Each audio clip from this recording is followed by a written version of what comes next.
DCM DK Shivakumar. Kharge ಆದೇಶಕ್ಕೂ don't care. DKShi ಪರ ಮಹಾಕುಂಭದಲ್ಲಿ ಪೋಸ್ಟರ್. ಸಿಎಂ ಬದಲಾವಣೆಯ ಕುರಿತಂತೆ ರಾಜ್ಯ ರಾಜಕೀಯದಲ್ಲಿ ಸಾಕಷ್ಟು ಚರ್ಚೆಗೆ ಗ್ರಾಸವಾಗಿರೋದು ನಮ್ಗೆಲ್ಲ ಗೊತ್ತೇ ಇದೆ. ಖರ್ಗೆ ಅವರು ಯಾರು ಇದರ ಬಗ್ಗೆ ಮಾತನಾಡಬಾರದು ಅಂತ ಖಡಕ್ ಎಚ್ಚರಿಕೆ ನೀಡಿದ್ರು. ರಾಜ್ಯ ಕಾಂಗ್ರೆಸ್ನಲ್ಲಿ ಮತ್ತೆ ಸಿಎಂ ಕುರ್ಚಿ ಜಪ ಮಾತ್ರ ಕಡಿಮೆ ಆಗಿಲ್ಲ. ಅದ್ಯಾಕೆ ಅಂತ ಹೇಳ್ತೀವಿ ಬನ್ನಿ. ರಾಜ್ಯ ಕಾಂಗ್ರೆಸ್ ನಾಯಕರಿಗೆ ಕಾರ್ಯಕರ್ತರಿಗೆ ಎಐಸಿಸಿ ಅಧ್ಯಕ್ಷ ಮಲ್ಲಿಕಾರ್ಜುನ್ ಖರ್ಗೆ ಖಡಕ್ ಎಚ್ಚರಿಕೆ ನೀಡಿದ್ರು. ಸಿಎಂ ಬದಲಾವಣೆಯ ಕುರಿತಂತೆ ಯಾರು ತುಟಿಕ್ ಪಿಟಿಕ್ ಎನ್ನಬಾರದು ಅಂತ ಖರ್ಗೆ ಖಡಕ್ ಎಚ್ಚರಿಕೆ ಕೊಟ್ಟಿದ್ರು. ಕಾಂಗ್ರೆಸ್ ನಾಯಕರು ಮಾತ್ರ ಡಿಕೆ ಶಿವಕುಮಾರ್ ಜಪ ಮಾಡೋದು ಬಿಟ್ಟಿಲ್ಲ. ಡಿಸಿಎಂ ಡಿಕೆ ಶಿವಕುಮಾರ್ ಬೆಂಬಲಿಗರು ಮಹಾಕುಂಭ ಮೇಳಕ್ಕೆ ಹೋಗಿದ್ದಾರೆ. ಅಂತ ಪುಣ್ಯಕ್ಷೇತ್ರದಲ್ಲೂ ದೇವರ ಜಪ ಮಾಡಿ ಅಂದ್ರೆ ಇವರು ನೆಕ್ಸ್ಟ್ ಸಿಎಂ ಡಿಕೆಶಿ ಅಂತ ಜಪ ಮಾಡ್ತಿದ್ದಾರೆ. ಇತ್ತ ಸಿಎಂ ಸಿದ್ದರಾಮಯ್ಯ ಬೆಂಬಲಿಗರು 5 ವರ್ಷ ಸಿಎಂ ಸಿದ್ದರಾಮಯ್ಯನವರ ಕುರ್ಚಿ ಭದ್ರವಾಗಿರುತ್ತೆ, ಅದು ಹೇಗೆ ಡಿಕೆ ಶಿವಕುಮಾರ್ ಸಿಎಂ ಆಗ್ತಾರೋ ನಾವು ನೋಡೇ ಬಿಡ್ತೀವಿ ಅಂತ ಹೋರಾಟಗಳನ್ನೇ ಶುರು ಮಾಡ್ತಿದ್ದಾರೆ. ಆದ್ರೆ ಈ ಹಿಂದೆ ಡಿಸಿಎಂ ಡಿಕೆ ಶಿವಕುಮಾರ್ ಕಾಂಗ್ರೆಸ್ ಭದ್ರವಾಗಿದೆ, ಸಿಎಂ ಬದಲಾವಣೆ ಅವಶ್ಯಕತೆ ಇಲ್ಲ ಎಂದಿದ್ರು. ಆದ್ರೆ ಕಾಂಗ್ರೆಸ್ ಬೆಂಬಲಿಗರು ಮಾತ್ರ ಕರ್ನಾಟಕದ ಮುಂದಿನ ಮುಖ್ಯಮಂತ್ರಿ ಡಿಕೆ ಶಿವಕುಮಾರ್ ಅಂತ ಬಿಂಬಿಸುತ್ತಿದ್ದಾರೆ. ಡಿಕೆ ಶಿವಕುಮಾರ್ ಪೋಸ್ಟರ್ ಹಿಡಿದು ಅವರೇ ಮುಖ್ಯಮಂತ್ರಿಯಾಗ್ಲಿ ಅಂತ ಪ್ರಾರ್ಥಿಸಿದ್ದಾರೆ. ಕುಂಭ ಮೇಳದಲ್ಲೂ ಡಿಕೆಶಿ ಬೆಂಬಲಿಗರು ಡಿಕೆ ಶಿವಕುಮಾರ್ ಪರ ಪ್ರಾರ್ಥಿಸಿದ್ದಾರೆ.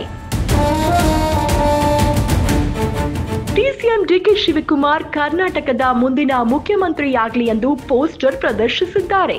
ಡಿಕೆಶಿ ಸಿಎಂ ಆಗ್ಲಿ ಎಂದು ವಿಶೇಷ ಪೂಜೆ ಸಲ್ಲಿಕೆ ಮಾಡಿದ್ದಾರೆ.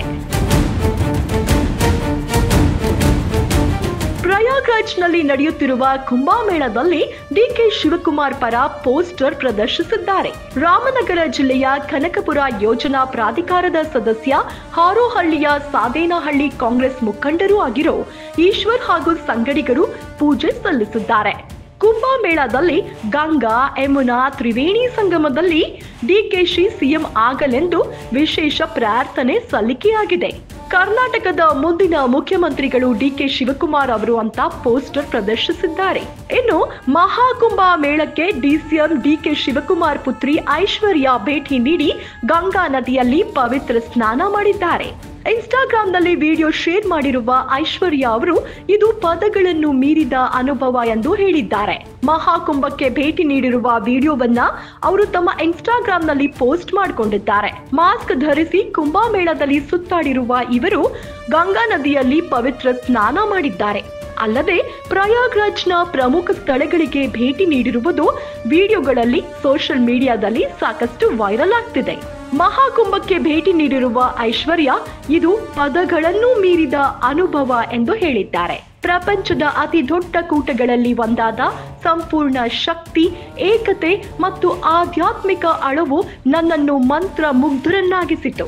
ಭಕ್ತಿ ಆಚರಣೆಗಳು ಮತ್ತು ಸಾಮೂಹಿಕ ಪ್ರಜ್ಞೆಯು ನಿಜವಾದ ದೈವಿಕತೆಯ ವಾತಾವರಣ ಸೃಷ್ಟಿ ಮಾಡಿತು ಎಂದು ಅವರು ತಮ್ಮ ಇನ್ಸ್ಟಾಗ್ರಾಂ ಪೋಸ್ಟ್ ನಲ್ಲಿ ಬರೆದುಕೊಂಡಿದ್ದಾರೆ. ಒಟ್ನಲ್ಲಿ ಡಿಸಿಎಂ ಡಿಕೆ ಶಿವಕುಮಾರ್ ಬೆಂಬಲಿಗರು ಅವರ ಕೆಲಸ ಮಾಡ್ತಿದ್ರೆ ಡಿಕೆಶಿ ಮಾತ್ರ ತಮ್ಮ ಪಾಡಿಗೆ ತಾವು ಆರಾಮಾಗಿದ್ದಾರೆ. ಹಾಗಾದ್ರೆ ಸಿಎಂ ಬದಲಾವಣೆಗೆ ಸಿಎಂ ಸಿದ್ದರಾಮಯ್ಯ ಬೆಂಬಲಿಗರು ಬಿಟ್ಟು ಕೊಡ್ತಾರಾ ಅಥವಾ ಅಡ್ಡಗಾಲಿಡ್ತಾರಾ ಅನ್ನೋದೇ ರಾಜಕೀಯ ವಲಯದಲ್ಲಿ ಕಾಡುತ್ತಿದೆ. ನೋಡ್ತಾ ಇರಿ BNTV ಕನ್ನಡ, ಇದು ನಿಮ್ಮ ಧ್ವನಿ. ಲೈಕ್ ಮಾಡಿ, ಶೇರ್ ಮಾಡಿ, ಸಬ್ಸ್ಕ್ರೈಬ್ ಮಾಡಿ.